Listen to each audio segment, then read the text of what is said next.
சில விஷயங்கள் சிலுவையிலே முடிகிறது. ஆனா உயிர்த்தெழுதலின் போது சில விஷயங்கள் ஆரம்பிக்கிறது. ஒரு சில விஷயங்கள் முடிகிறது, ஒரு சில விஷயங்கள் ஆரம்பிக்கப்படுகிறது. என் சாபம் முடிந்தது, என்னுடைய நோய் முடிந்தது, என்னுடைய வியாதி முடிந்தது, என்னுடைய தரித்திரம் முடிந்தது, என்னுடைய பாவம் முடிந்தது. ஓ, எனக்கு மேலாய் இருந்த இருளின் ஆளுமை முடிந்தது. இவங்கள மாதிரி ஒரு தரித்திரனே இல்லாம இருந்தாங்க. ஆனா அந்த இரத்தத்தின் வல்லமை வரும் பொழுது அவர்களை போல செல்வந்தர்கள் அங்கு யாரும் இல்லை. பகைவனுக்கு மரணம், விசுவாசிக்கிற எனக்கு ஜீவன். எதிரிக்கு தோல்வி, உங்களுக்கு வெற்றி. உங்களுக்கு சந்தோஷம், உங்க எதிரிக்கு வெட்கம். உங்களுக்கு சாதகம், சத்ருவுக்கு பாதகம். சிலுவையை பற்றிய உபதேசம் யாருக்கு பைத்தியமா இருக்குதா? கெட்டு போறவங்களுக்கு. ஆனா அவனுக்கு எது பைத்தியமா இருக்குதோ அதுதான் உங்களுக்கும் எனக்கும் வைத்தியமா இருக்குது. உங்கள் இடத்துல தெய்வீக ரத்தம் ஓடுதுங்க. அப்ப தெய்வீக ரத்தம் ஓடும்போது மருத்துவர்களால சொல்ல முடியாது இது உங்க அப்பாக்கு இருந்தது அதனால உனக்கும் வருது. நீங்க சொல்லலாம், என்னுடைய பரம தகப்பனுக்கு நோயோ சாபமோ எந்த விதமான ஆக்கினைக்குரிய காரியங்களோ இல்ல. அவருடைய தெய்வீக ரத்தம் என்னிலே பாய்ந்து கொண்டு இருக்கிறது. தெய்வ பலன், அதாவது தெய்வ பலனை குறித்து கர்த்தர் காட்டினார். ஆனா தெய்வ பலன் எப்படி இருக்கு, எங்க இருக்கு அப்படின்னு நீங்க பார்க்கும் பொழுது ரோமர் 1:16 சொல்லுகிறது, சுவிசேஷம் தெய்வ பலனா இருக்கிறது. வாசிப்போம். ரோமர் 1:16, கிறிஸ்துவின் சுவிசேஷத்தை குறித்து நான் வெட்கப்படேன். முன்பு யூதரிலும் பின்பு கிரேக்கரிலும் விசுவாசிக்கிறவன் எவனோ அவனுக்கு அது தெய்வ பலனா இருக்கிறது. திரும்ப ஒரு வாட்டி என்டர் பண்ணீங்கன்னா கரெக்டா இருக்கும் நினைக்கிறேன். அது கிறிஸ்துவின் அவனுக்கு ரட்சிப்பு உண்டாவதற்கு அது தெய்வ பலனா இருக்கிறது. ஆமென். கிறிஸ்துவை குறித்த சுவிசேஷம் தெய்வ பலனா இருக்கிறது. உங்களுடைய தெய்வ பலன் எங்க இருக்குது? சுவிசேஷத்துல இருக்குது. கிறிஸ்து உங்களுக்காக என்ன செய்து முடித்தார், உங்களுக்காக என்னென்னலாம் அவர் வைத்திருக்கிறார் என்பதை அறிகிறது. அது உங்களுக்கு ரட்சிப்புக்கு ஏதுவா இருக்கிறது. அது உங்களுடைய சுகத்துக்கு ஏதுவா இருக்கிறது, உங்களுடைய பலத்துக்கு ஏதுவா இருக்கிறது, உங்களுடைய மீட்புக்கு ஏதுவா இருக்கிறது. அது தெய்வ பலனா இருக்கிறது. இந்த மாதம் தெய்வ பலனை காண்கிற மாதமா இருக்கிறது. எத்தனை பேர் பெற்றுக்கொள்கிறீங்க? ஹல்லேலூயா. தெய்வ பலன் வெளிப்படுகிற மாதமா இருக்கிறது. ஆமென், ஆமென். பாருங்க, 1 கொரிந்தியர் 1:18 சிலுவையை பற்றிய உபதேசம் கெட்டு போகிறவர்களுக்கு பைத்தியமாய் இருக்கிறது, ரட்சிக்கப்படுகிற நமக்கோ அது தெய்வ பலனா இருக்கிறது. பாருங்க, சிலுவையை பற்றிய உபதேசம் யாருக்கு பைத்தியமா இருக்குதா? கெட்டு போறவங்களுக்கு. ஆனா அவனுக்கு எது பைத்தியமா இருக்குதோ அதுதான் உங்களுக்கும் எனக்கும் வைத்தியமா இருக்குது. எத்தனை பேருக்கு புரிஞ்சுச்சு? ஆமென். சிலுவையை பற்றிய உபதேசம் கெட்டு போகிறவர்களுக்கு பைத்தியமா இருக்குது. சில நேரத்தில் நீங்க வேலை ஸ்தலத்துல கிறிஸ்துவை குறித்து நீங்க பேசினா சொல்லுவாங்க, அது எப்படிங்க கடவுள் வந்து மனுஷனா வந்தாரு? கடவுள்னா எப்படி மனுஷனா வர முடியும்? அப்படி மனுஷனா வந்து மரிக்க முடியுமா? மரிச்சு உயிரோட திரும்ப எழும்ப முடியுமா? அவர் எப்படி கடவுளா இருக்க முடியும்? அவங்களுக்கு அதெல்லாம் எப்படி இருக்குது? பைத்தியக்காரத்தனமா இருக்குது. ஆனா நமக்கு அதை கேட்கும் பொழுதே ஒரு ஜீவன் பாய்கிறது. ஹல்லேலூயா. கிறிஸ்து எனக்காக மரித்தார். ஓ, என்னை மீட்பதற்காய் மரித்தார், என்னை உயர்த்துவதற்காய் மரித்தார், என்னுடைய சரீரத்திலே சுகத்தை தருவதற்காய், ஜீவனை தருவதற்காய், ஆரோக்கியத்தை தருவதற்காய் ஓ அவர் மரித்தபடியினாலே நான் வாழ்கிறேன். ஹல்லேலூயா. அதை கேட்கும் பொழுதே ஒரு தேவ பலன் வருது. சோ இந்த கிறிஸ்துவை குறித்த, சிலுவையை குறித்த உபதேசம் அவங்களுக்கு எப்படி இருக்குது? பைத்தியமா இருக்குது. நமக்கு வைத்தியமா இருக்குது. அதுதான் மருந்து. அதுதான் நமக்கு நம்புகிற நமக்கு தெய்வ பலன் வருகிறது. இந்த சிலுவையை பார்த்தீங்கன்னா 2 விஷயம் நடக்குது. ஒன்னு முடியுது, ஒன்னு துவங்குது. எப்படி? சிலுவையில 2 நடக்குது. ஒன்னு முடியுது, இன்னொன்னு துவங்குது. அங்க என்னென்னலாம் முடியுது பாருங்களேன். யோவான் 19:30 சொல்கிறது, இயேசு என்ன பண்ணாரு? சிலுவையில் இருக்கும் பொழுது இயேசு காடியை வாங்கின பின்பு முடிந்தது என்று சொல்லி தலையை சாய்த்து ஆவியை ஒப்பு கொடுத்தார். இட் இஸ் finished அப்படின்னு அங்க சொன்னார். அப்போ ஒரு காரியம் என்ன ஆகுது? சிலுவையில முடியுது. சொல்லுங்க, ஒரு பாதி சிலுவையில் என்ன ஆகுது? முடியுது. சில விஷயங்கள் சிலுவையிலே முடிகிறது. ஆனா உயிர்த்தெழுதலின் போது சில விஷயங்கள் ஆரம்பிக்குது. ஒரு சில விஷயங்கள் முடிகிறது, ஒரு சில விஷயங்கள் ஆரம்பிக்கப்படுகிறது. அங்க என்ன முடிந்தது? என் சாபம் முடிந்தது, என்னுடைய நோய் முடிந்தது, என்னுடைய வியாதி முடிந்தது, என்னுடைய தரித்திரம் முடிந்தது, என்னுடைய பாவம் முடிந்தது. ஓ, எனக்கு மேலாய் இருந்த இருளின் ஆளுமை முடிந்தது. அப்போ உங்க ஒரு சில விஷயங்கள் அங்க முடிந்துச்சு பாருங்க. நீங்க முடிய மாட்டீங்க, ஆனா உங்களுக்கு விரோதமா எழும்புற காரியம் முடிக்கப்படுகிறது. அல்லேலூயா. சத்ருவால உங்களை முடிக்க முடியாது, ஆனா உங்களை நினைத்த சாபம், உங்களை முடிக்க நினைத்த பாவம், உங்களை முடிக்க நினைத்த தரித்திரம், உங்களை முடிக்க நினைத்த சூழ்நிலை எல்லாம் சிலுவையிலே முடிக்கப்பட்டது. எத்தனை பேர் விசுவாசிக்கிறீங்க? அல்லேலூயா. இந்த மாசத்துல சொல்றேன், இயேசுவின் நாமத்தினால உங்களுடைய வாழ்க்கையில, உங்களுடைய குடும்பத்திற்கு, உங்களுடைய பிள்ளைகளுக்கு விரோதமாய் எழும்பி இருக்கிற எந்தெந்த காரியங்களோ, எந்த குருட்டாட்டத்தின் வல்லமையோ இயேசுவின் நாமத்தினால இந்த மாதத்துல முடிக்கப்படுகிறது. அல்லேலூயா. சில விஷயங்கள் முடிக்கப்படுகிறது, சில விஷயங்கள் துவங்கப்படுகிறது. புதிய காரியங்கள், புதிய துவக்கம் உண்டாகிறது. அங்க பார்க்கிறோம், பேழையில ஆதியாகமம் 7ஆம் அதிகாரம் 11ஆம் வசனம், நிறைய மாண்டு போனனர், அழிந்தனர் அப்படின்னு வருது. அவன் அங்க பேழையில இருக்கும் பொழுது மிருக ஜீவன்கள் என்னென்னலாம் நிறைய ஒரு மாண்டு போனது. அங்க எதெல்லாம் தேவையில்லாத காரியங்கள், எந்தெந்த காரியங்கள் எல்லாம் பலவீனமான காரியங்கள், எந்தெந்த காரியங்கள் எல்லாம் கர்த்தருடைய நோக்கத்தை நிறைவேற்றாத காரியங்கள் எல்லாம் மாண்டு போனது. எதெல்லாம் ஒரு சீர்கேடான விதைகள் எல்லாம் அந்த இடத்துல சீரழிந்தது. ஆனால் சில காரியங்கள் அங்கே தப்புவிக்கப்பட்டது, அங்க காக்கப்பட்டது. 7ஆம் அதிகாரம், ஆதியாகமம் 7ஆம் அதிகாரம் 23ஆம் வசனம் பாத்தீங்கன்னா, அங்க ஒரு புதிய ஆரம்பமாகிறது நோவாவின் குடும்பத்திற்கு. மனுஷர் முதல் மிருகங்கள், ஊரும் பிராணிகள், ஆகாயத்து பறவைகள் பரியந்தமும் பூமியின் மேல் இருந்த உயிருள்ள வஸ்துகளையும் அழிந்து அவைகள் பூமியில் இராதபடிக்கு நிக்கிரமான. நோவாவோ அவனுடைய பேழையில் இருந்த உயிர்கள் மாத்திரம் காக்கப்பட்டன. பாருங்க, நோவாவும் அவனோடே கூட பேழையில் இருந்த உயிர்கள் மாத்திரம் காக்கப்பட்டன. அந்த கிறிஸ்து என்கிற பேழைக்குள் வந்திருக்கிற நீங்கள், கிறிஸ்து என்ற பேழைக்குள் வந்திருக்கிற உங்களுடைய குடும்பம் இயேசுவின் நாமத்தினால காக்கப்படும். ஹல்லேலூயா. அந்த பேழை யாருங்க? அந்த பேழை கிறிஸ்து. அதற்குள்ளே இருந்த பேழையில் இருந்த எல்லாரும் காக்கப்பட்டார்கள். அப்போ இந்த மாதத்துல சொல்லியிருக்கலாம், இது உலகத்துல இது அழிவாய் உண்டாகுங்க, இப்படி வந்தா இப்படிதான் ஆகும்னு சொல்லியிருக்கலாம். ஆனா கிறிஸ்து என்ற பேழைக்குள் வந்திருக்கிற நீங்கள் காக்கப்படுவீர்கள். ஹல்லேலூயா.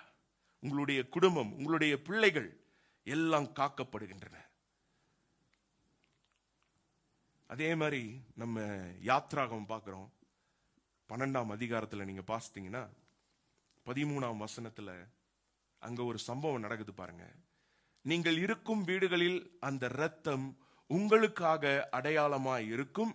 அந்த இரத்தத்தை நான் கண்டு உங்களை கடந்து போவேன். நான் எகிப்து தேசத்தை அழிக்கும் பொழுது அழிக்கும் வாதை உங்களுக்குள்ளே வராதிருக்கும். அல்லேலூயா. அந்த இரத்தத்தை பார்த்த உடனே என்ன ஆகுது? எல்லாம் பாஸ் ஓவர். இரத்தத்தின் அடையாளம் இருக்கும் பொழுது எந்த அழிவும் உங்களுக்குள்ளே வராதிருக்கும். ஹல்லேலூயா. இந்த மாசம் எப்படி இருக்கும்? எந்த அழிவும் உங்களுக்குள்ளே வராதிருக்கும். ஏன்னா உங்கள் மேலே அந்த இரத்தத்தின் அடையாளம் இருக்கிறது. ஹல்லேலூயா. தலை மேல கையை வச்சு சொல்லுங்க, என் மேல இரத்தத்தின் அடையாளம் இருக்கிறது. இயேசு கிறிஸ்துவின் இரத்தம் எனக்காக சிந்தப்பட்டு இருக்கிறது. எந்த அழிவும், எந்த சாபமும், எந்த நோயும் என்னை பலவீனப்படுத்த முடியாது. எந்த வாதையும் எனக்குள்ளே வராது, என் குடும்பத்துக்குள்ள வராது. ஏனால் கிறிஸ்துவான பேழைக்குள்ளே நான் இருக்கிறபடியினாலே, அவருடைய இரத்தத்தினாலே, பொன்னினாலும் அல்ல, வெள்ளியினாலும் அல்ல, மாசற்ற இயேசு கிறிஸ்துவின் இரத்தத்தினாலே மீட்கப்பட்ட நான் காக்கப்படுவேன். என் குடும்பம் காக்கப்படும். ஹல்லேலூயா. எந்த தீமையும் வராதிருக்கும். ஹல்லேலூயா. அப்ப பாருங்க, எல்லாமே பாஸ் ஓவர். அந்த பார்த்த உடனே கடந்து போ. இந்த மாசம் சொல்றேன், உங்களை பார்த்த உடனே நோய் எல்லாம் கடந்து போயிடும். உங்களுக்கு விரோதமாய் எழும்புகிற அம்புகள் எல்லாம் கடந்து போகும். I will pass over. சொல்லுங்க எல்லாரும், பாஸ் ஓவர். எந்த காரியங்கள் எல்லாம் உங்களுக்கு எதிராய் வருகிறதோ அது உங்களை பார்த்தா விலகி ஓடும். Pass over. நோய் பாஸ் ஓவர், சாபம் பாஸ் ஓவர், தரித்திரம் பாஸ் ஓவர். ஏன்னா இயேசுவினுடைய அடையாளமாய் இருக்கிறீர்கள். ஹல்லேலூயா. சோ அந்த இரத்தம் வரும் பொழுது, நம்ம மேல இருக்கும் பொழுது, அதை நீங்க உணரும் பொழுது அது ஒரு எதிர்ப்பு சக்தியாய் மாறுகிறது. தீமைக்கு எதிர்ப்பு சக்தி, நன்மைக்கு ஈர்ப்பு சக்தி. எப்படின்னா, ஒரு மாத்திரை கொடுப்பாங்க. மாத்திரையோட வேலை என்னங்க? நோயை சாகடிக்கும், மனுஷனுக்கு பலத்தை கொடுக்கணும். அப்படிதானே சொல்றாங்க. மாத்திரையோட வேலை என்னவா இருக்கணும்? நோய்க்கு மரணம், மனிதனுக்கு ஜீவன்.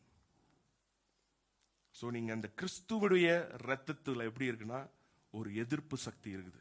இந்த மேக்னெட் எல்லாம் பார்த்திருக்கீங்களா? நார்த் போல் ரெண்டுத்தையும் வச்சா என்ன ஆகும்? ஒட்டாது, ரிப்பல் ஆகும்.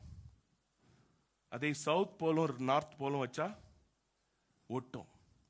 நீங்கெல்லாம் ஒரு மேக்னெட் மாதிரி. உங்களுக்கு விரோதமாய் வருகிற சாபம், தரித்திரம், எல்லா தேவையில்லாத காரியங்கள், தேவையில்லாத செலவுகள் எல்லாம் இயேசுவின் நாமத்தில் ரிப்பல் ஆகி போகுது. ஆமென்.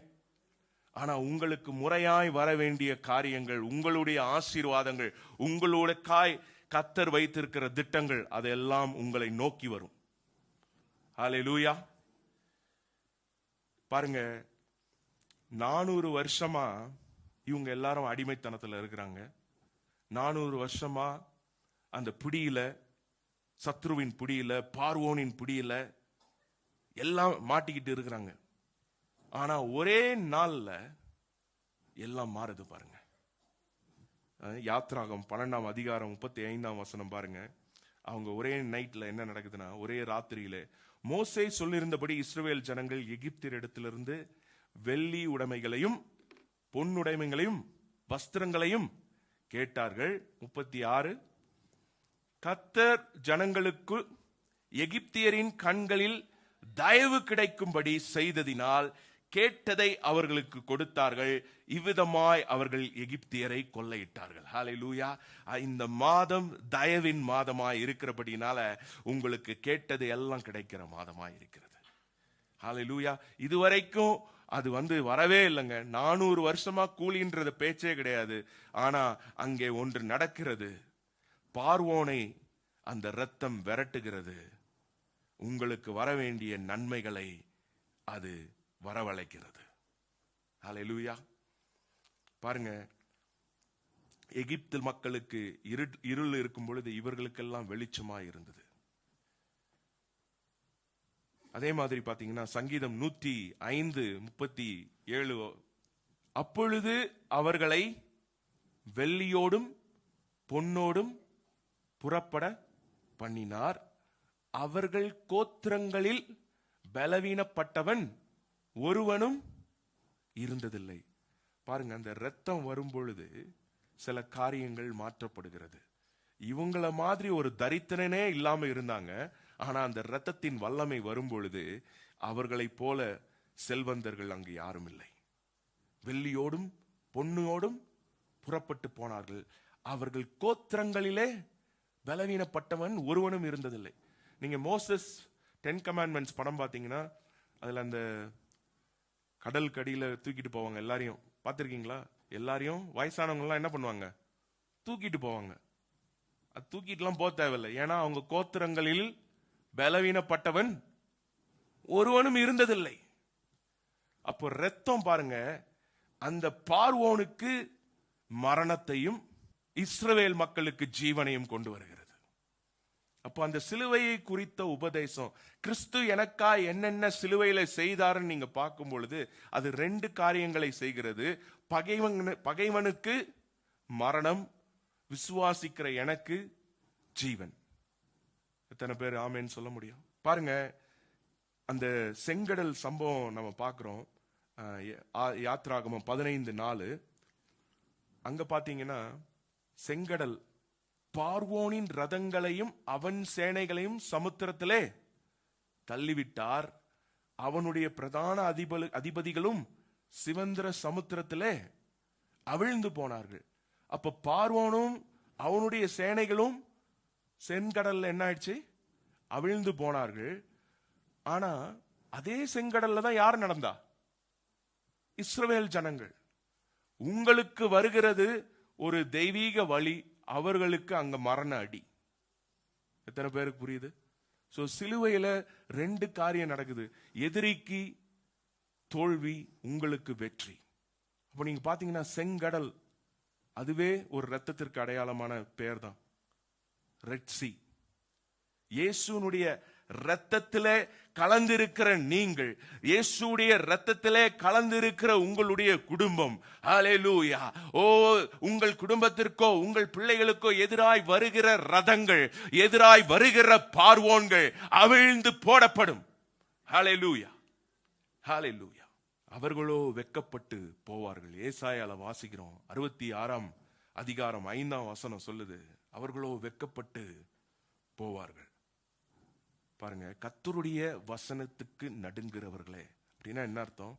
கர்த்தருடைய வசனத்தை நம்புகிற மக்கள், விசுவாசிக்கிற மக்கள், அதை கனப்படுத்துகிற மக்கள், மருத்துவ அறிக்கைகளை காட்டிலும் கர்த்தருடைய வசனத்தை உயர்த்துகிற மக்கள், அவருடைய வார்த்தையை கேளுங்கள். என் நாமத்தின் நிமித்தம் உங்களை பகைத்து உங்களை அப்புறப்படுத்துகிற உங்கள் சகோதரர்கள் எந்தெந்த இடத்துல நீங்க வேண்டான்னு நினைக்கிறாங்களோ அந்த இடத்துல என்ன சொல்றார்? கர்த்தர் மகிமைப்படுவாராக என்கிறார்களே, அவர் உங்களுக்கு சந்தோஷம் உண்டாகும்படி காணப்படுவார், அவர்களோ வெட்கப்பட்டு போவார்கள். அப்ப 2 விஷயம் நடக்குது கல்வாரியில. உங்களுக்கு சந்தோஷம், உங்க எதிரிக்கு என்னது? வெட்கம். அவர் உங்களுக்கு சந்தோஷம் உண்டாகும்படி காணப்படுவார். இப்ப இந்த மாதம் சந்தோஷத்தின் மாதமாய் இருக்கிறது. ஹல்லேலூயா சொல்லுங்க, இந்த மாதம் சந்தோஷத்தின் மாதமாய் இருக்கிறது. எனக்கு எதிராய் எழுந்த சேனைகள், எனக்கு எதிராய் எழுந்த சூழ்நிலைகள் எல்லாம் வெட்கப்பட்டு போகும் இயேசுவின் நாமத்தினால. ஹல்லேலூயா. பாருங்க, இந்த காஸ்பல்ல நீங்க பாத்தீங்கன்னாலே 2 செய்தி வந்துகிட்டே இருக்கு. ஒருத்தங்களுக்கு மிகுந்த சந்தோஷத்தை தரக்கூடிய நற்செய்தி. லூக்கால வாசிக்கிறோம் 2ஆம் அதிகாரம் 10. எல்லாரும் அது கிறிஸ்துமஸ்க்கு மட்டும்தான் வாசிப்போம் யூசுவலா. இது எப்போ? தேவதூதன் எப்போ வருவாரு? வருஷத்துக்கு ஒரு வாட்டி வருவார், கிறிஸ்துமஸ் மந்த்ல. தேவதூதன் என்ன சொல்றாரு பாருங்க. தேவதூதன் லூக்கா 2:10. தேவதூதன் அவர்களை நோக்கி, பயப்படாதிருங்கள், இதோ எல்லா ஜனத்திற்கும் மிகுந்த சந்தோஷத்தை உண்டாக்கும் நற்செய்தியை உங்களுக்கு அறிவிக்கிறேன். அப்போ கிறிஸ்து வருகிறது மிகுந்த சந்தோஷமா இருக்குது. இது ஒரு கூட்டத்துக்கு சந்தோஷம், இன்னொரு கூட்டத்துக்கு வேற மாதிரி இருக்குது இந்த செய்தி. அதே பாருங்க லூக்கா, இது மத்தேயு 8:29.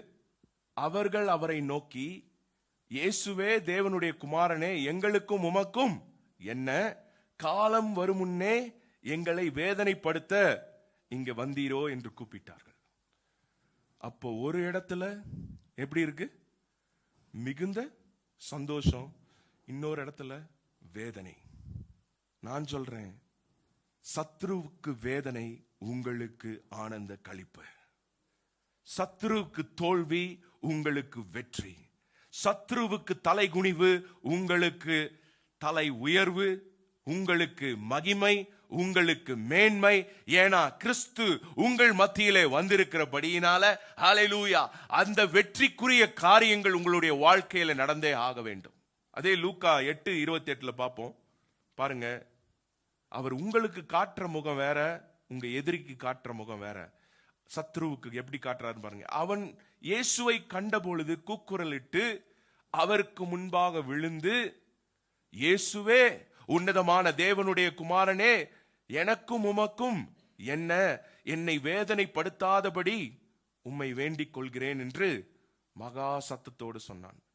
பாருங்க, இயேசுவை கண்டபோது அவன் அவருக்கு முன்பாக விழுந்து. ஹல்லேலூயா. இந்த மாதத்துல உங்களுக்கு எதிராக இருக்கிற அரண்கள், உங்களுக்கு எதிராக இருக்கிற சூழ்நிலைகள், அந்த இயேசு என்ற நாமத்தை நீங்க அறிக்கை செய்து விசுவாசிக்கும் பொழுது, ஹல்லேலூயா, அத்தனையும் உங்கள் முன்பாக விழும். ஹல்லேலூயா. அவர் சொல்றாங்க, என்னை வேதனைப்படுத்தாதீர்கள். பாருங்க, உங்களுக்கு மகிழ்ச்சி, உங்களுடைய சத்ருவுக்கு வேதனை. அப்போ ரெண்டு நடக்குது கல்வாரியில. என்ன நடக்குது? உங்களுக்கு சாதகம், சத்ருவுக்கு பாதகம். உங்களுக்கு அவர் காட்டுற முகம் வேற, சத்ருவுக்கு காட்டுகிற முகம் வேற. பாருங்க, ஏசாயா 66:14 பாருங்க. அவர் சொல்றாரு, உங்களிடத்தில் கரமும் அவனிடத்திலே சினமும். பாருங்க, நீங்கள் அதை காணும் பொழுது உங்கள் இருதயம் மகிழ்ந்து உங்கள் எலும்புகள் பசும்புல்லை போல செழிக்கும். ஹல்லேலூயா, ஹல்லேலூயா. உங்கள் இருதயம் மகிழும். ஹல்லேலூயா. இந்த மாதத்துல கிறிஸ்துவை நம்பி வந்திருக்கிற நீங்கள், கிறிஸ்துவுடைய வார்த்தையை நம்பி இருக்கிற நீங்கள், ஹல்லேலூயா, மகிழ்விக்கப்படுவீர்கள். விசுவாசிக்கிறீங்களா? விசுவாசித்தீங்கன்னா இப்படி சொல்ல மாட்டீங்க. திரும்பவும் சொல்றேன், கிறிஸ்துவை நம்பி இருக்கிற நீங்கள், உங்களுடைய இருதயம் சோர்ந்து போவதில்லை. இந்த மாதத்தில நீங்கள் மகிழ்ந்து களி கூறுவீர்கள். ஹல்லேலூயா. பாருங்க, உங்கள் எலும்புகள் பசும் புல்லை போல செழிக்கும். ஹல்லேலூயா. உங்களுடைய எலும்புகள் பசும் புல்லை போல செழிக்கும். இந்த மாதிரி கேட்டிருக்கீங்களா இதுக்கு முன்னாடி? எலும்புகள் பசும் புல்லை போல செழிக்கும். எப்படி அழகா எழுதியிருக்காங்க பாருங்க. உங்க கண்ணுக்கு வருதா அந்த படம்? ஏதோ சேர் போடுறதுனால போன சர்வீஸ்ல சேரை போட்டேன், இப்ப மாடெல்லாம் கூட்டிட்டு வர முடியாது. யோசிக்கிறீங்களா? பாருங்க, பசும் புல்லை போல. இந்த ஒரு செழிப்பான இடத்துக்கு போனீங்கன்னா எப்படி இருக்கும்? நல்லா பாக்குறதுக்கே கண்ணுக்கு குளிர்ச்சியா இருக்கும். அப்ப உங்களுடைய எலும்புகள்லாம் பலவீனம் என்று இனி சொல்வதில்லை. அந்த எலும்புகள் எல்லாம் இயேசுவின் நாமத்தினால பலன் படுகிறது. ஒவ்வொரு உறுப்பும், ஒவ்வொருடைய சரீரமும், ஒவ்வொருடைய அங்கமும் இயேசுவின் நாமத்தினால அந்த பசும் புல்லை போல அது செழிக்கும். ஹல்லேலூயா. இது செழிக்கின்ற மாதம். பாருங்க, எலும்புகள் எல்லாம் பசும் புல்லை போல செழிக்கும். அப்பொழுது கர்த்தருடைய ஊழியக்காரத்தில் அவருடைய கரம், பாருங்க, உங்களிடத்துல அவருடைய கரம், அவருடைய சத்துருக்களிடத்திலே அவருடைய சினம். ஹல்லேலூயா. சத்ரு, உங்களுக்கு விரோதமாய் எழும்புகிற சத்ருவின் காரியங்கள் எல்லாவற்றிலும் அவருடைய சினம் வெளிப்படுகிற மாதம். அவர் உங்கள் மேல் கரத்தை வைக்கிறார். சத்ரு வைத்திருக்கிற திட்டங்களை எல்லாம் அவமாக்குகிறார். உங்களுக்கு எதிராய் ஒரு பெரிய பார்வோனை போல ஒரு சேனை இருக்கலாம். ஆனா இயேசுவின் நாமத்தினால இந்த மாதத்துல நீங்க சொல்ல முடியும், நான், ஹல்லேலூயா, என்னுடைய எலும்புகள் எல்லாம் பசும் புல்லை போல, ஹல்லேலூயா, செழிக்கும். அவருடைய கரம் என் மேல, தலை மேல கையை வச்சு சொல்லுங்க, கர்த்தருடைய கரம் என் மேல, கர்த்தருடைய கரம் என்னுடைய குடும்பத்தின் மேல, கர்த்தருடைய கரம் என்னுடைய பிள்ளைகள் மேல, கர்த்தருடைய கரம் என்னுடைய ஊழியத்தின் மேல, கர்த்தருடைய கரம் என்னை தாங்குகிறது, கர்த்தருடைய கரம் என்னை பாதுகாக்கிறது, கர்த்தருடைய கரம் எனக்கு ஜீவனா இருக்கிறது. சத்ருவுக்கு அது கேடாய் முடிகிறது. ஹல்லேலூயா. எபேசியர்ல வாசிக்கிறோம், எபேசியர் 2:16. எபேசியர் 2:16 பகையை சிலுவையினாலே கொன்று அதனாலே இரு தரத்தாரையும் ஒரே சரீரமாக தேவனுக்கு ஒப்புரவாக்கினார். பகையை சிலுவையினாலே கொன்று. அல்லேலூயா. உங்களுக்கு எதிராய் இருக்கிற பகையான நோய், பகையாய் இருக்கிற சாபங்கள், பகையாய் இருக்கிற கேடுகள், பகையாய் இருக்கிற கண்ணி வெடிகள் எல்லாவற்றையும் சிலுவையிலே கொன்று போட்டார். அல்லேலூயா. அவனுக்கு மரணம், உங்களுக்கு ஜீவன். அல்லேலூயா. ஜீவனின் வல்லமை பாய்வதாக, ஜீவனின் வல்லமை வெளிப்படுவதாக. ஓ ஹல்லேலூயா.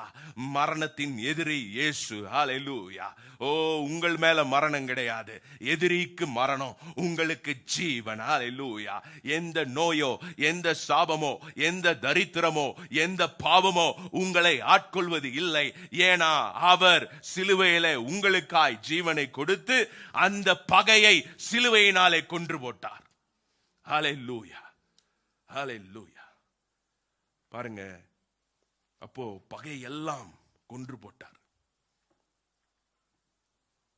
எபிரேயர் 2:14 எல்லாருக்கும் தெரிஞ்ச வசனம் தான் இது. பாருங்க, ஆதலால் பிள்ளைகள் மாம்சத்தையும் இரத்தத்தையும் உடையவர்களாயிருக்க அவரும் அவர்களைப் போல மாம்சத்தையும் இரத்தத்தையும் உடையவரானார். எதுக்குங்க அப்படி பண்ணாரு? மரணத்துக்கு அதிகாரியாய் இருக்கிற பிசாசானனை தமது மரணத்தினாலே அழிக்கும்படிக்கு இப்படி ஆனார். ஹல்லேலூயா. மரணத்துக்கு அதிகாரியாய் இருக்கிற பிசாசானனை அவருடைய மரணத்தை மூலமாய் அவர் அழித்து போட்டார். ஹல்லேலூயா. அப்போ உங்களுடைய வாழ்க்கையில எந்தெந்த சூழ்நிலைகள்லாம் அந்த மரணத்தின் தன்மையை நீங்க உணர்றீங்களோ, உங்களுடைய குடும்பத்துல உணர்றீங்களோ, அந்த இடத்துல நீங்க சொல்ல முடியும், தைரியமா சொல்ல முடியும், மரணத்துக்கு அதிகாரியான பிசாசானவனை தமது மரணத்தினாலே அழிக்கும்படி அவர் வந்தார். ஹல்லேலூயா.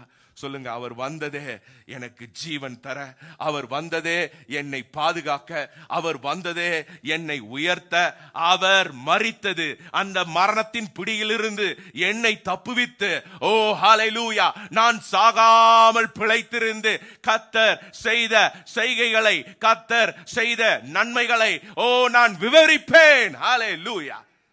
ஹல்லேலூயா. எத்தனை பேரால சொல்ல முடியும்? ஹல்லேலூயா. நான் மரிப்பதல்ல, அவர் மரிச்சு நானும் மரிச்சா அதுல என்னங்க அவருக்கு உயர்வு? அவர் மரித்தார் நான் வாழ. ஹல்லேலூயா. சொல்லுங்க, அவர் ஜீவனை தந்தார் நான் வாழ. ஓ, நான் அவருக்காக வாழ, அவருக்காக ஊழியம் செய்ய, அவருக்காக ஓட, அவரை போல நான் நடந்து காட்ட அவர் எனக்காய் மரித்தபடினால நான் அவரோட கூட உயிரோடு எழும்பி இருக்கிறேன். ஹல்லேலூயா.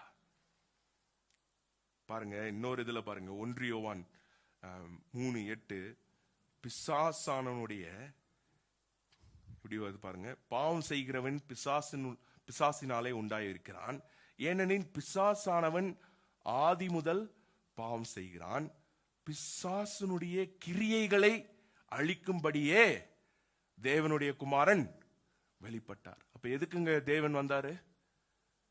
அழிக்கிறதுக்கு. யார அழிக்க? நல்லா தெளிவா கேட்டுக்கோங்க, யார அழிக்க? பிசாசானவன. மதம் சில நேரத்துல நீங்க அழிஞ்சு போயிருவீங்கன்றீங்க, உங்களை அழிக்க இல்லைங்க. யார அழிக்க? பிசாசுனுடைய கிரியைகள். ஹல்லேலூயா.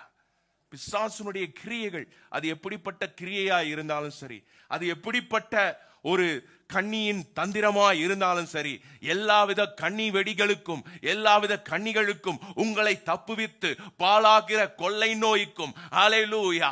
ஓ, வல பக்கத்துல அங்க இவ்வளவு பேர் விழுந்திருக்கலாம், மற்றவங்க சொல்லலாம் இந்த மாதிரி இதுக்கு முன்னாடி நடந்ததில்லை, உனக்கும் இப்படிதான் நடக்கும்னு. ஆனா நான் சொல்றேன், பிசாசானுடைய கிரியைகளை அவர் அழிக்கும்படி ஹல்லேலூயா தேவனுடைய குமாரன் வெளிப்பட்டார். சொல்லுங்க, தேவனுடைய குமாரன் எனக்காக வெளிப்பட்டார். எல்லாவுடைய கிரியைகளையும் ஓ சத்ருவின் கிரியைகள், பாழாக்கும் கொள்ளை நோய்கள், தரித்திரத்துக்கும் சாபத்துக்கும் பாவத்துக்கும், ஹல்லேலூயா, எல்லா விதமான அக்கிரமத்துக்கும் என்னை விலக்கி காக்கும்படியாய் கர்த்தர் வெளிப்பட்டார். அவர் அழிக்கிற செயலை அங்க பண்றாரு. இப்ப கிறிஸ்து எதுக்கு வந்தாரு? அழிக்கிறதுக்கு வந்தாரு. யார் அழிக்க? பிசாசானவனை, சத்ருவை. இப்ப இன்னொரு மத்தேயு 10:34 சொல்லுது, சமாதானத்தை அல்ல, பூமியின் சமாதானத்தை அனுப்ப வந்தேன் என்று எண்ணாதிருங்கள், சமாதானத்தை அல்ல பட்டயத்தையே அனுப்ப வந்தேன். அப்ப இந்த பட்டயம் யாருக்கு? பிசாசுக்கு. இவ்வளவு நாள் என்ன பண்ணீங்க? இந்த வசனத்தை ஸ்கிப் பண்ணிட்டு அப்படியே ஓடிட்டீங்க. இந்த பட்டயம் யாருக்குன்னு சொல்லுங்க. இந்த பட்டயம் பிசாசானவனின் கிரியைகளுக்கு. ஹல்லேலூயா. ஓ, அவர் சமாதானத்தை உங்களுக்கும் பிசாசின் கிரியைகளுக்கு பட்டயத்தையும் அவர் ஏற்படுத்தி வைத்திருக்கிறார். அப்ப கிறிஸ்து வந்ததுல 2 நோக்கம் இருக்கு. அந்த கல்வாரியில அவர் செய்ததற்கு 2 நோக்கம் இருக்கு. உங்களுக்கு ஜீவனையும், உங்களுக்கு விரோதமாய் சத்ரு கொண்டு வருகிற எல்லா விதமான காரியங்கள், எல்லா விதமான சூழ்ச்சிகள், எல்லா விதமான கண்ணி வெடிகளுக்கும் உங்களை தப்புவிக்கிற தேவன் உங்களை இந்த மாலை வேளையில, ஹல்லேலூயா, உங்களை தப்புவித்து உயர்த்தி வைக்கிறார். ஹல்லேலூயா. அப்போ ஒரு முடிவு ஏற்படுகிறது. அதனால்தான் எபேசியர்ல வாசிக்கிறோம் 2ஆம் அதிகாரம் 1ஆம் வசனம், முன்பு அக்கிரமங்களினாலும் பாவங்களினாலும் மரித்தவர்களாயிருந்த உங்களை உயிர்ப்பித்தார். இப்ப சொல்லுங்க, நான் முந்தி மரித்து போயிருந்தேன், முந்தி பலவீனத்துல இருந்தேன், முந்தி சாபத்துல இருந்தேன், முந்தி தரித்திரத்துல இருந்தேன், நோயில இருந்தேன். ஆனா கர்த்தர் என்னை உயிர்ப்பித்தார். ஹல்லேலூயா. அந்த உயிர்த்தெழுந்தின் வல்லமை உங்க தலை முதல் பாதம் வரை அது ஓடுகிறது. சொல்லுங்க, நான் உயிர்ப்பிக்கப்பட்டிருக்கிறேன். ஒரு புதிய துவக்கம் எனக்காக உண்டாயிருக்கிறது. 2 கொரிந்தியர் 5:17 சொல்லுது இவண்ணமாய், ஒருவன் கிறிஸ்துவுக்குள் இருந்தால், சொல்லுங்க, புது சிருஷ்டியாயிருக்கிறான், பழையவைகள் ஒளிந்து போயின, எல்லாம் புதிதாயின. அப்போ 2 விஷயம் நடக்குதா? தெரியுதா? இப்ப எல்லா வசனத்திலும் என்ன நடக்குது? 2 விஷயம் நடக்குது. ஒன்னு ஜீவன், பலன், சுகம், ஆரோக்கியம். இன்னொரு இடத்துல அதற்கு விரோதமாய் எழும்புகிற எல்லா காரியங்களையும் பட்சித்து போடுகிறார். அப்ப இங்க என்ன நடக்குது? ஒருவன் கிறிஸ்துவுக்குள் இருந்தால் அவன் எப்படி இருக்கானா? சொல்லுங்க, புது சிருஷ்டியா இருக்கிறான், பழையவைகள் எல்லாம் ஒளிந்து போயின. உங்களுக்கு விரோதமாய் எழும்பின பழைய காரியங்கள், எல்லா கண்ணி வெடிகள், எல்லா விதமான சாபங்கள் எல்லாம் ஒளிந்து போன. கடந்த கால வறுமை, கடந்த கால நோய், கடந்த கால தோல்விகள் எல்லாமே, பழையவைகள் எல்லாம் ஒளிந்து போன. சொல்லலாம், இது உங்களுடைய கேட்டிருக்கீங்களா? ஃபர்ஸ்ட் டாக்டர் என்ன கேட்பாரு? நீங்க எதாக்காவது போனீங்கன்னா ஃபர்ஸ்ட் உங்க அப்பா அம்மாக்கு இருந்துச்சா அப்படின்னு கேட்பாரு. இந்த குடும்பத்துல அப்படியே இல்லைன்னு சொன்னீங்கன்னா விட மாட்டாரு. உங்க குடும்பத்துல வேற யாருக்காவது இருந்துச்சா?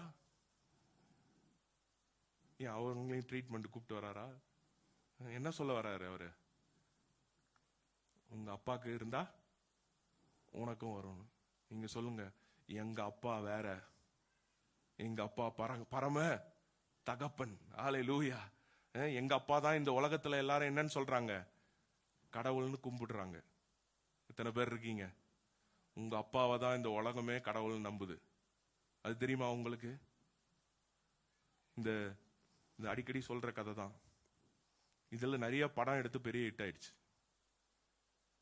ஒரு ராஜா இருப்பாரு, அவருக்கு எத்தனை குழந்தை பிறக்கும்? 2 குழந்தை பிறக்கும். ஒரு குழந்தைய வில்ல என்ன பண்ணிடுவான்? என்னங்க அப்படியே முழிக்கிறீங்க? தூக்கிட்டு போயிடுவான். Very good Mani. அப்ப ஒரு குழந்தை எங்க வளரும்? ராஜா மாதிரி வளரும். ஏன்னா அது எங்க வளருது? அரண்மனையில வளருது. இன்னொரு குழந்தை எங்க இருக்கும்? போக்கிரி ராஜா மாதிரி இருக்கும். இப்ப சில பேருக்கு புரியும், எல்லாருக்கும் புரியுற மாதிரி சொல்லணும். அப்ப இது எங்க வளரும்? குப்பத்து ராஜா மாதிரி வளரும். அப்புறம் இன்டர்வல் போடுவாங்க.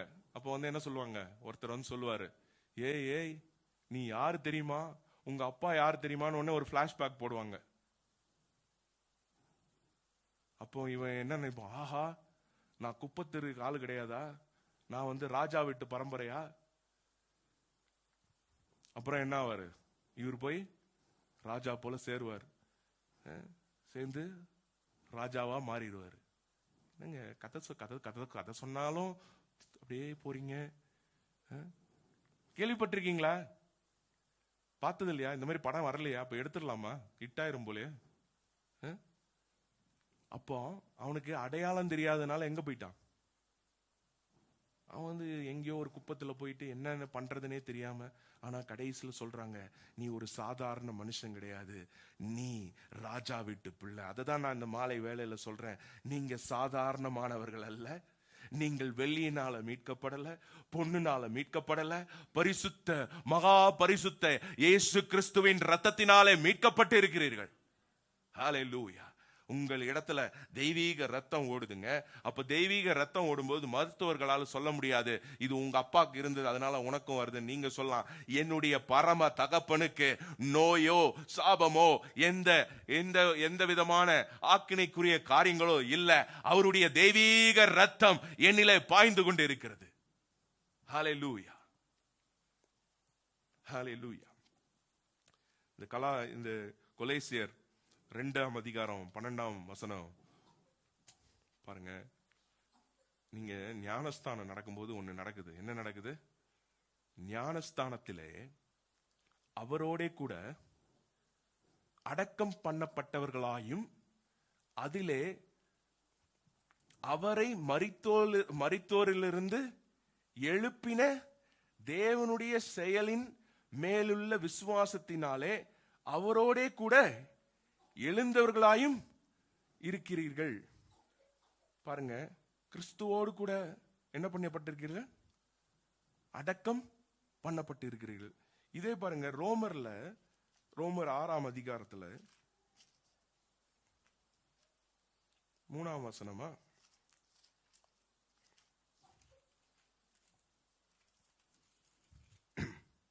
பாருங்க, கிறிஸ்து இயேசுவுக்குள்ளாக ஞானஸ்தானம் பெற்ற நாம் அனைவரும் அவருடைய மரணத்துக்குள்ளாக ஞானஸ்தானம் பெற்றதையும் அறியாமல் இருக்கிறீர்களே.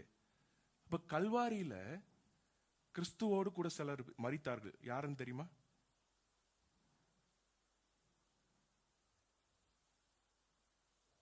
யாருங்க மரிச்சா?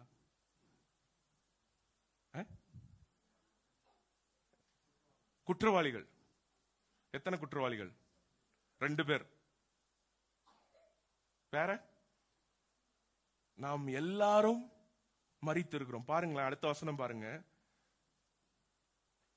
மேலும் பிதாவின் மகிமையினாலே கிறிஸ்து மரித்தோரிலிருந்து எழுப்பப்பட்டது போல நாமும் புதிதான ஜீவனுக்குள்ளவர்களாய் நடந்து கொள்ளும்படிக்கு அவருடைய மரணத்துக்குள்ளாகவும் ஞானஸ்தானத்தினாலே கிறிஸ்துவுடன் கூட அடக்கம் பண்ணப்பட்டோம். பாருங்க, ஈஸ்டர் அவருக்கு மட்டும் கிடையாது, உங்க எல்லாருக்குமே ஈஸ்டர் தான். அன்னைக்கு அவர் உயிரோடு எழும்பும் போது யாரும் உயிரோடு எழுந்தா? நீங்களும். அவர் குட் ஃப்ரைடே அன்னைக்கு உங்களுக்கும் குட் ஃப்ரைடே தான். நீங்களும் அவரோட கூட அடக்கம் பண்ணப்பட்டீர்கள், அவரோட கூட எழுப்பப்பட்டீர்கள். அடுத்த வசனம் பாருங்க. ஆதலால் அவருடைய மரணத்தின் சாயலில் நாம் இணைக்கப்பட்டவர்களானால் அவர் உயிர்த்தெழுதலின் சாயலிலும் இணைக்கப்பட்டிருக்கிறோம். ஹல்லேலூயா சொல்லுங்க. நான் மரணத்தின் சாயல்ல இணைக்கப்பட்டது உண்மைனா அவருடைய ஜீவன்ல அவருடைய உயிர்த்தெழுதல்ல நான் இணைக்கப்பட்டிருக்கிறேன். ஹல்லேலூயா, ஹல்லேலூயா. அப்ப அவருடைய உயிர்த்தெழுதலின் வல்லமை உங்கள் மத்தியில இருக்கிறது. உயிர்த்தெழுதலின் சாயலில இணைக்கப்பட்டிருக்கிறீங்க. வெறும் சாயல் இல்லைங்க, உயிர்த்தெழுதலின் சாயல். சொல்லுங்க, உயிர்த்தெழுதலின் சாயல். அப்போ உயிர்த்தெழுதலின் சாயல்ல கிறிஸ்துவுக்கு ஏதாவது மரணம் இருந்துச்சா? எப்படி இருந்தாரு? உயிரோடு எழும்பினாரு. உயிரோடு எழுந்த பின் அவர் இடத்துல ஒரு பலவீனம் இருந்துச்சா? ஒரு சோர்வீனம் இருந்துச்சா? அந்த உயிர்த்தெழுதலின் சாயலில் இணைக்கப்பட்டிருக்கிறோம். சொல்லுங்க, என்னுடைய சரீரம் கிறிஸ்துவின் உயிர்த்தெழுந்த சாயலிலே இணைக்கப்பட்டிருக்கிறது. என்னுடைய உறுப்புகள் கிறிஸ்துவின் உயிர்த்தெழுந்த சாயலிலே இணைக்கப்பட்டிருக்கிறது. என்னுடைய குடும்பம் கிறிஸ்துவின் உயிர்த்தெழுந்த சாயலிலே இணைக்கப்பட்டிருக்கிறது. என்னுடைய பிள்ளைகள் கிறிஸ்துவின் உயிர்த்தெழுந்த சாயலிலே இணைக்கப்பட்டிருக்கிறார்கள். ஆதலால் எந்த மரணமோ, எந்த சாபமோ, எந்த தரித்திரமோ, எந்த வறுமையோ என்னை மேற்கொள்ள முடியாது. ஹல்லேலூயா. அப்போ உயிர்த்தெழுதலின் சாயலில் இணைக்கப்பட்டிருக்கிறோம். பாருங்க, அடுத்த வசனம் பாருங்க. நான் இனி பாவத்துக்கு ஊழியம் செய்யாதபடிக்கு பாவம் சரீரம் ஒளிந்து போகும் பொருட்டு நம்முடைய பழைய மனுஷன் அவரோட கூட சிலுவையில் அறையப்பட்டிருக்கிறான் என்பதை அறிந்திருக்கிறோம். பழைய மனுஷன் சிலுவையிலே அறையப்பட்டிருக்கிறான். இப்போ இந்த புதிய மனுஷன் எதில் சேர்க்கப்பட்டிருக்கிறான்? கிறிஸ்துனுடைய உயிர்த்தெழுதலின் சாயல்ல. அடுத்த வசனம் பாருங்க. மரித்தவன் பாவத்துக்கு நீங்கி விடுதலையாக்கப்பட்டிருக்கிறானே. அப்போ உங்களை எந்த சாபமும் பிடித்து வைப்பதில்லை, எந்த பார்வோனும் உங்களை பிடித்து வைப்பதில்லை, எந்த அக்கிரமமும் உங்களை பிடித்து வைப்பதில்லை, எந்த பாவமும் உங்களை பிடித்து வைப்பதில்லை, எந்த தரித்திரமும் உங்களை பிடித்து வைப்பது இல்லை. ஏனால் நீங்கள் மரித்தவன் பாவத்துக்கு நீங்கி விடுதலையாக்கப்பட்டிருக்கிறீர்கள். விடுதலையாக்கப்பட்டீங்கன்னா இப்படியா இருப்பீங்க? ஹல்லேலூயா. நல்லா கையை தட்டி சொல்ல வேணாமா? நான் கிறிஸ்துனுடைய ஜீவனுடைய சாயல்ல இணைக்கப்பட்டிருக்கிறேன், நான் விடுதலையாக்கப்பட்டிருக்கிறேன். ஹல்லேலூயா, ஹல்லேலூயா, ஹல்லேலூயா. பாருங்க, கொலேசியர் 2:12 தான் நம்ம வந்தோம். அதுக்கப்புறம் இங்க ரோமர்லயும் அதே வசனங்கள் இருக்குது. நம்ம திரும்ப போவோம் கொலேசியருக்கு. பாருங்க, ஞானஸ்தானத்தினாலே அவரோட கூட அடக்கம் பண்ணப்பட்டவர்களாகவும் அதிலே அவரை மரித்தோரிலிருந்து எழுப்பின தேவனுடைய செயலின் மேல் விசுவாசத்தினாலே அவரோட கூட எழுந்தவர்களாகவும் இருக்கிறோம். பாருங்க, இணைக்கப்பட்டு இருக்கிறீங்க, அவரோட கூட எழும்பி இருக்கிறீங்க. சொல்லுங்க, நான் இணைக்கப்பட்டு இருக்கிறேன், நான் எழுப்பப்பட்டு இருக்கிறேன். ஹல்லேலூயா. நீங்க அந்த தரித்திரத்துல எந்த சூழ்நிலையிலே நீங்க உட்கார்ந்து போவது கிடையாது, அது அப்படியே முடிவது கிடையாது. நீங்க அதிலிருந்து எழும்பி வருகிறீர்கள். ஹல்லேலூயா. பாருங்க, அடுத்த வசனம் பாருங்க. உங்கள் பாவங்களினாலேயும் உங்கள் மாம்ச விருத்த சேத இல்லாமையினாலேயும் மரித்தவர்களாய் இருந்த உங்களையும் அவரோட கூட உயிர்ப்பித்து அக்கிரமங்கள் எல்லாவற்றையும் உங்களுக்கு மன்னித்த. நல்லா கையை தட்டி ஹல்லேலூயா, ஹல்லேலூயா சொல்லுங்க. எல்லா அக்கிரமமும் மன்னிக்கப்பட்டது, எல்லா பாவமும் மன்னிக்கப்பட்டது. எதனால? நான் அவரோட கூட உயிர்ப்பித்திருக்கப்பட்டிருக்கிறேன். ஹல்லேலூயா. பாருங்க, அடுத்த வசனம் பாருங்களேன். நமக்கு எதிரடையாகவும் கட்டளைகளால் நமக்கு விரோதமாகவும் இருந்த கையெழுத்தை குலைத்து அதை நடுவில் இராதபடிக்கு எடுத்து சிலுவையின் மேல் ஆணி அடித்து. சொல்லுங்க, உங்களுக்கு விரோதமாய் உங்களுக்கு எதிராய் செயல்படுகிற எல்லா விதமான சத்துருவின் ஆட்டத்தையும், ஹல்லேலூயா, நமக்கு விரோதமாய் கையெழுத்து யாரு போட்டிருந்தாலும் சரி, என்ன காரியம் செய்திருந்தாலும் சரி, ஹல்லேலூயா, அதை நடுவில் இராதபடி எடுத்து போடுகிறார். ஹல்லேலூயா. எதிரடையா இருக்கிற எல்லாவற்றையும், நமக்கு விரோதமாய் இருக்கிற எல்லாவற்றையும் அவர், அது இருந்த கையெழுத்த கூட, சில அக்ரிமெண்ட்லாம் எப்படி போடுறாங்க? பிரசிடென்ட் ட்ரம்ப் என்ன பண்றாரு? அக்ரிமெண்ட் போடுறாருல, எல்லாத்தையும் பிரசிடென்ஷியல் ஆர்டர். அது போட்டா என்ன அர்த்தம்? அதுதான் சட்டம். சரியா? சில நேரத்தில் உங்களுக்கு விரோதமா யாராவது போட்டிருப்பாங்க, ஆனா சொல்றாரு, நமக்கு விரோதமா இருந்த கையெழுத்தை குலைத்து. அப்படின்னா என்ன அர்த்தம்னா, உங்களுக்கு விரோதமா இருந்த எல்லா விதமான காரியங்களையும் அவர் சிலுவையிலே மாற்றி போட்டார். அடுத்த வசனம் பாருங்களேன். துரைத்தனங்களையும் அதிகாரங்களையும் உரித்து கொண்டு வெளியரங்கமான கோலமாக்கி அவைகளின் மேலே சிலுவையிலே வெற்றி சிறந்தார், சிலுவையிலே வெற்றி சிறந்தார், சிலுவையிலே வெற்றி சிறந்தார். ஹல்லேலூயா. அப்போ உங்களுக்கு வெற்றி என்பதே உங்களுடைய தலையெழுத்து. சொல்லுங்க, வெற்றி தான் என்னுடைய தலையெழுத்து, ஆசீர்வாதம் என்னுடைய தலையெழுத்து. ஏன்னா நான் அவருடைய உயிர்த்தெழுந்தல் ஜீவனிலே சேர்க்கப்பட்டிருக்கிறேன். ஹல்லேலூயா. அப்போ கல்வாரியில என்ன பார்க்கிறோம்? 2 நடக்குது. ஒன்னு அடக்கம் ஏற்பட்டு, இன்னொன்னு என்னாச்சு? உயிர்த்தெழுதல். ஒரு இடத்துல மரணம் வருகிறது, இன்னொரு இடத்துல ஜீவன் வருகிறது. உங்களுடைய எதிரிக்கு, உங்களுடைய சத்துருவுக்கு, உங்களுடைய நோய்க்கு, சாபத்துக்கு, பாவத்துக்கு எல்லாம் அங்கே முடிக்கப்படுகிறது. ஆனால் உங்களுக்கு ஒருவன் கிறிஸ்துவுக்குள் இருந்தால் எல்லாம் புதியவைகளாய் மாற்றப்பட்டது. ஒரு புது சிருஷ்டியாய் மாற்றப்பட்டீர்கள். அதனாலதான் இயேசு சொல்றாரு, எல்லாத்தையும் முடிச்சிட்டு மத்தேயு 28:18 வாசிக்கிறோம், சகல அதிகாரமும் எனக்கு கொடுக்கப்பட்டிருக்கிறது, வானத்திலும் பூமியிலும் சகல அதிகாரம் எனக்கு கொடுக்கப்பட்டிருக்கிறது. அடுத்த வசனம் போடுங்க. ஆகையால் நீங்கள் புறப்பட்டு போய் சகல ஜாதிகளையும் சீஷராக்கி பிதா குமாரன் பரிசுத்த ஆவியின் நாமத்தினாலே அவர்களுக்கு ஞானஸ்தானம் கொடுத்து. அப்போ அவர் சொல்றாரு, சகல அதிகாரமும் எனக்கு கொடுக்கப்பட்டிருக்கிறது. அப்படின்னா என்ன அர்த்தம் தெரியுமா? அவருக்கு மாத்திரம் கிடையாது, தன்னை விசுவாசிக்கிறவன் எவனோ என்ன சொன்னாரு? நான் செய்தவைகளையும் செய்வான், அது காட்டிலும் பெரிய காரியங்களை செய்வான். அப்ப இந்த அதிகாரங்கள் எல்லாவற்றையும் உங்களுக்கு கொடுக்கப்பட்டிருக்கிறாரு.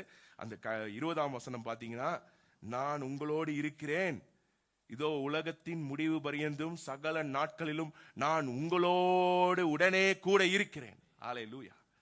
அவர் உங்களை விட்டு விலகுவதும் இல்லை, உங்களை கைவிடுவதும் இல்லை. ஆமென்.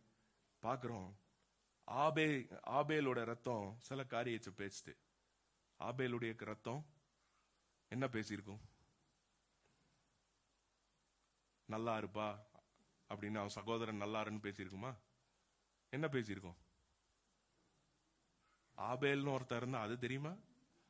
ஓகே, அப்போ அது வரைக்கும் பரவாயில்ல. ஆபேலுடைய ரத்தம் என்ன பேசியிருக்குங்க? மரணத்தை, சாபத்தை, பழியை, எல்லாவற்றையும் பேசியிருக்கும். ஆனா வசனம் சொல்லுது, ஆபேலின் ரத்தத்தை காட்டிலும் இயேசு கிறிஸ்துவின் ரத்தம் நன்மையானவைகளை பேசிக் கொண்டிருக்கிறது. ஹல்லேலூயா.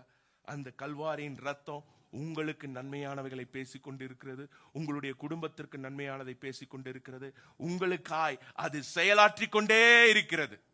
ஹல்லேலூயா. நம்ம பார்க்கிறோம், எஸ்தர் புஸ்தகத்துல சத்ரு ஒரு நாளை நிர்ணயிக்கிறான்.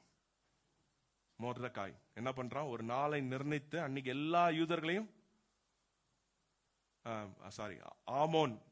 ஆமோன், நானும் சொல்லிட்டு இருக்கேன், நீங்களும் கதை கேட்டுட்டு இருக்கீங்க. எப்படி கவனிக்கிறீங்களான்னு பார்த்தேன். இல்ல, நான் தப்பா தான் சொல்லிட்டேன். ஆமோன் என்ன பண்ணா? எல்லாருக்கும், யூதர்களுக்கெல்லாம் விரோதமாய் ஒரு திட்டம் பண்ணு, மொர்தெகாயை கொல்லும்படியாய் அங்க என்ன பண்றான்? ஒரு பிளான் பண்றான், ஒரு தூக்கு மேடையை இது பண்றான். அப்ப நீங்க பாத்தீங்கன்னா, அவன் எந்த தூக்கு மேடையை ஆயத்த பண்ணி வைத்தானோ அதே தூக்கு மேடையில ஆமோனுக்கே மரணம் உண்டாகிறது. உங்களுக்கு விரோதமாய் எந்தெந்த எல்லாம் பிளான் பண்ணி சத்துரு செயல்பட்டாலும் அதே பிளான்ல அவன் வீழ்த்தப்படுவான். ஆமென்.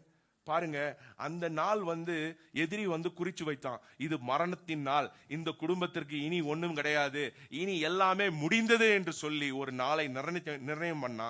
ஆனா அதே நாளை கர்த்தர் மகிமையான நாளாய் மாற்றினார். பாருங்க, எஸ்தர் 8ஆம் அதிகாரம் 16-17.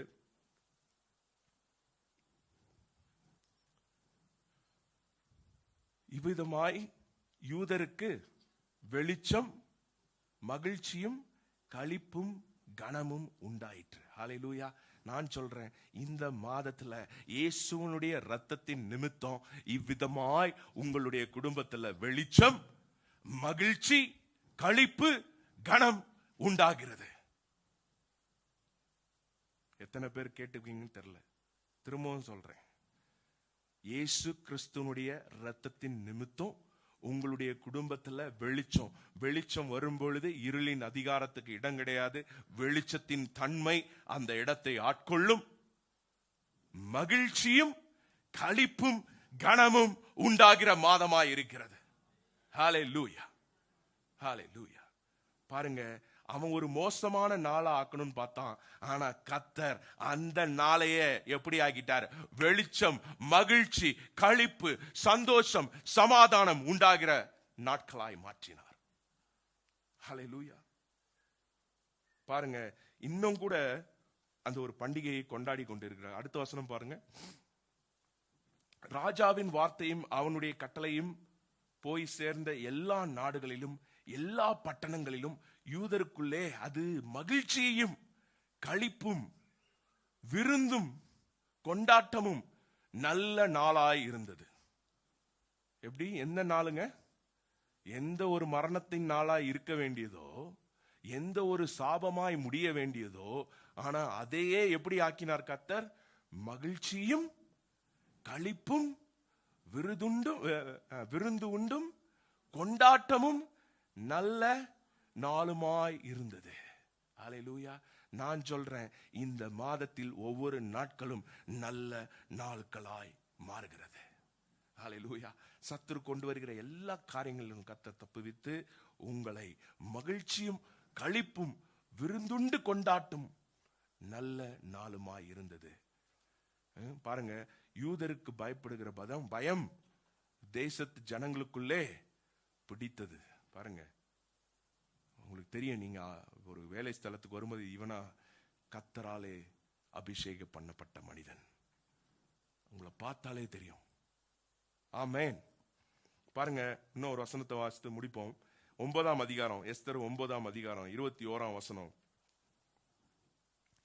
வருஷந்தோறும் ஆதார் மாதத்தின் 14ஆம் 15ஆம் தேதிகளை யூதர் தங்கள் பகைஞர்களுக்கு நீங்களாக்கி இளைப்பாறுதல் அடைந்த நாட்களாகவும் அவர்கள்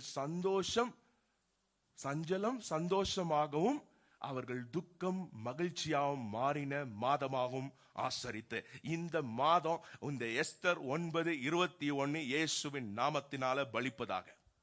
ஹல்லேலூயா. பாருங்க, யூதர் தங்கள் பகைங்களுக்கு நீங்களாக்கி இளைப்பாறுதல். நம்ம ஆங்கில இதுல பார்த்தது என்னது?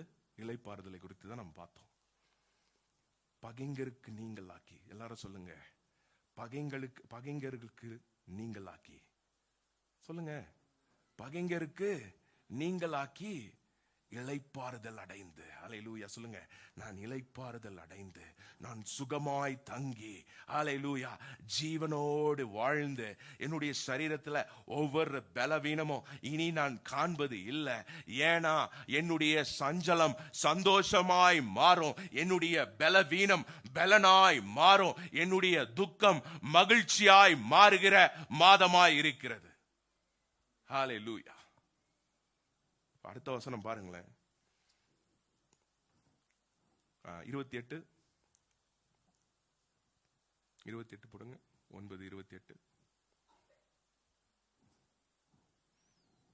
இந்த நாட்கள் எல்லா தலைமுறைகளிலும் வம்சங்களிலும் தேசங்களிலும் ஊர்களிலும் நினைவு கூறப்பட்டு ஆசரிக்கப்பட வேண்டும் என்பதை இந்த பூரீம் என்னும் பண்டிகை நாட்கள் யூதருக்குள்ளே தவறி போகாமலும் அவைகளின் நினைவு கூறுதல் தங்கள் சந்ததியாருக்குள்ளே ஒளிந்து போகாமல் இருக்க வேண்டும் என்பதையும் தங்கள் மேலும் தங்கள் சந்ததியார் மேலும் தங்கள் மார்க்கத்தில் அமைய போகிற மற்ற யாவர் மேலும் உடனாக நியமித்துக் கொண்டார்கள். உங்களுக்கு தெரியுமா, எந்த மாதத்தை குறிச்சு அவங்கள மறிக்க வைக்கணும்னு பார்த்தானோ அதே மாதத்தை ஒரு கொண்டாட்டமாய் மாற்றி போட்டார்.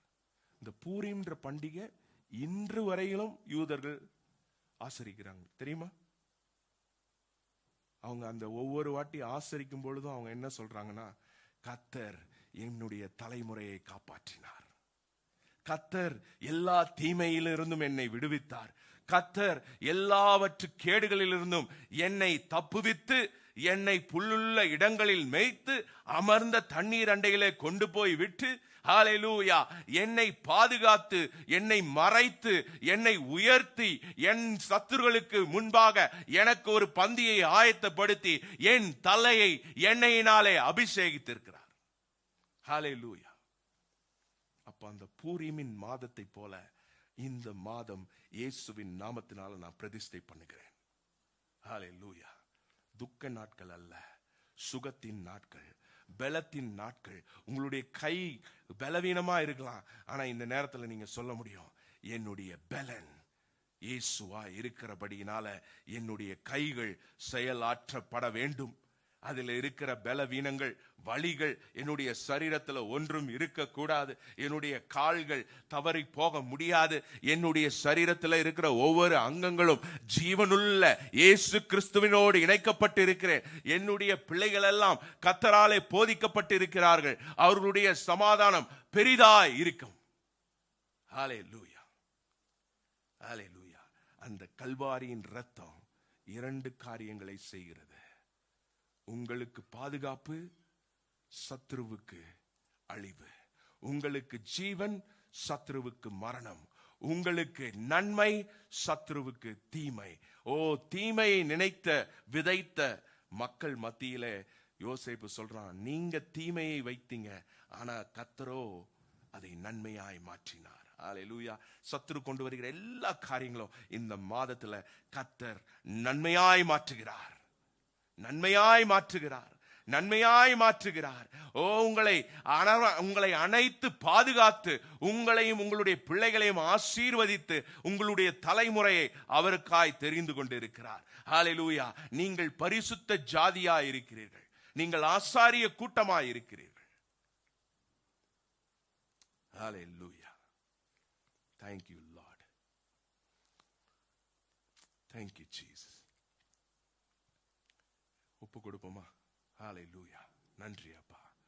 நல்ல தகப்பனே, உம்முடைய வார்த்தைக்காய் நன்றி செலுத்துகிறோம் அப்பா. உம்முடைய ஜீவனுள்ள சரீரத்துல, ஜீவனுள்ள உயிர் தெழுதல்ல எங்களை நீங்க இணைத்திருக்கிறீங்கப்பா.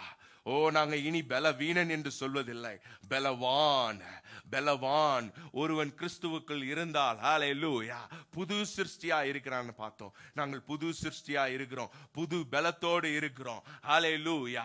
நீர் எங்களுக்காய் அப்பா, நீர் எல்லா சாபத்தையும் நீர் கல்வாரியிலே மேற்கொண்டபடியினாலே நாங்கள் ஆசீர்வாதமாய் மாற்றப்பட்டோம்.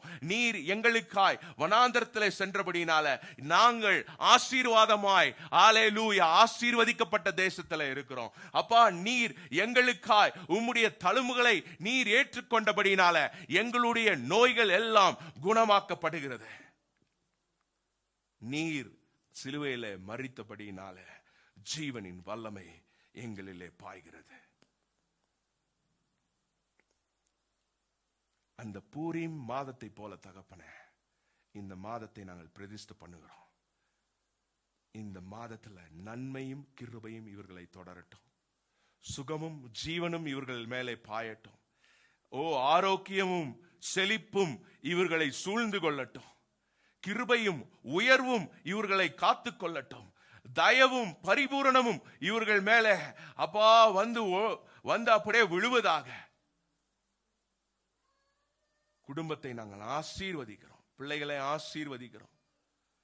எங்களுடைய தலைமுறைகள் உமக்காய் எழும்பி பிரகாசிக்கப்படுகிறபடினால் நன்றி செலுத்துகிறோம். எல்லா துதி கன மகிமை எல்லாவற்றையும் உம்முடைய கரத்தில் ஒப்புக் கொடுக்கிறோம். உம்முடைய கல்வாரியின் ரத்தம், உம்முடைய கல்வாரியின் செயல் 2 காரியங்களை செய்தபடினால் நன்றி செலுத்துகிறோம். எங்களுக்கு ஜீவனையும் சத்துருவுக்கு மரணத்தையும் கொடுத்தபடினால உமக்கு நன்றி செலுத்துகிறோம் அப்பா. நன்றியோடு உம்மை துதிக்கிறோம். எல்லா துதி கன மகிமை எல்லாவற்றையும் உமக்கே செலுத்துகிறோம். இயேசுவின் மூலம் ஜெபம் கேட்கிற நல்ல பிதாவே, ஆமேன், ஆமேன். என் ஆத்மாவே கர்த்தரை ஸ்தோத்திரி, என் முழு உள்ளமே பரிசுத்த நாமத்தை ஸ்தோத்திரி. என் ஆத்மாவே கர்த்தரையே ஸ்தோத்திரி. கர்த்தர் செய்த சகல உபகாரங்களையும் மறவாதே. ஆமேன்.